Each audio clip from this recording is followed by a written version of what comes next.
Hi, Carolyn. First, here's what happened and Carolyn Talks podcast. I love this show, and I love it not only because it's a representation of dark-skinned Black people and dark-skinned Black women of different body types. I love that I can hear the occasional West Indian accent. I'm Barbadian, so when I hear like the Jamaican, some Trini, and I'm sure I heard a slight Bajan accent from someone at some point in time. Yes, I know I heard it from you, Sarah. I was like, you were lying in the bed. I was like, that's a Bajan accent. But apart from the representation of that, I wanted to, my question is for Abby and Adeyinka. So I'm dyslexic and I have cognitive impairment. So when that revelation was made about Alicia, my heart jumped because you're literally the second person in my entire life that I've ever seen a character playing someone who's dyslexic. So Abby, can you talk about adding that into Alicia's storyline? And for you, Adeyinka, what kind of research did you do to get into the role and discussing what a person with dyslexia is like, especially how we can become overwhelmed and stress actually exacerbates the symptoms and makes it more harder for us to function. So Abby, we can go with you first. Thank you so much. Absolutely. I think, again, going back to telling complex, rich stories about Black life, and one of the most brilliant Black women I grew up with, we both grew up in Edmonton, which is a working class neighborhood of London, and she was dyslexic, and people had very little expectations of her, but we both went on to Oxford. And for me, it was about putting those people on screen whereby you're not held back by those obstacles, and you circumvent them however you can. And I think that's true of the Richards. You know, the flashbacks are all about the generational obstacles they've overcome to be where they are now.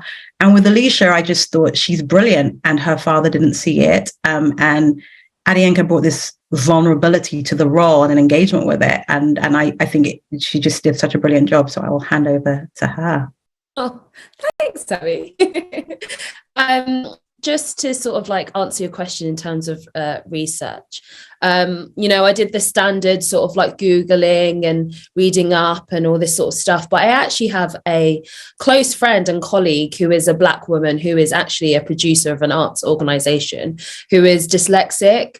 So I sat down with her, and obviously she was so generous with her time to sort of like talk me through what it's like being dyslexic, but also in a job where you are sort of like, like I said, she's the producer, so she's making key decisions. She's having to deal with a lot of paperwork, what that also feels emotionally and how that can affect your confidence. Because I think the one thing that I love about Alicia is that she has this exterior where she is straight talking and, she's very smart and clever. She's got her own business.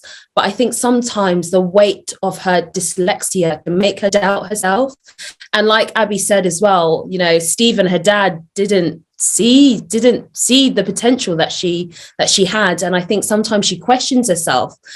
She's so amazing and so successful, but she has this battle where she's like, well, maybe my dyslexia is really overwhelming and taking over from me. But I spoke to my friend and she gave me a really honest talk and chat and her experience about it. And it was just so refreshing to have a conversation with her, because I just think she's amazing. She's an incredible woman. Like Abby said, she just is absolutely smashing the organization that she works with. And you wouldn't even know that sometimes she was battling with that. So that's the sort of like research I did with Alicia and her dyslexia.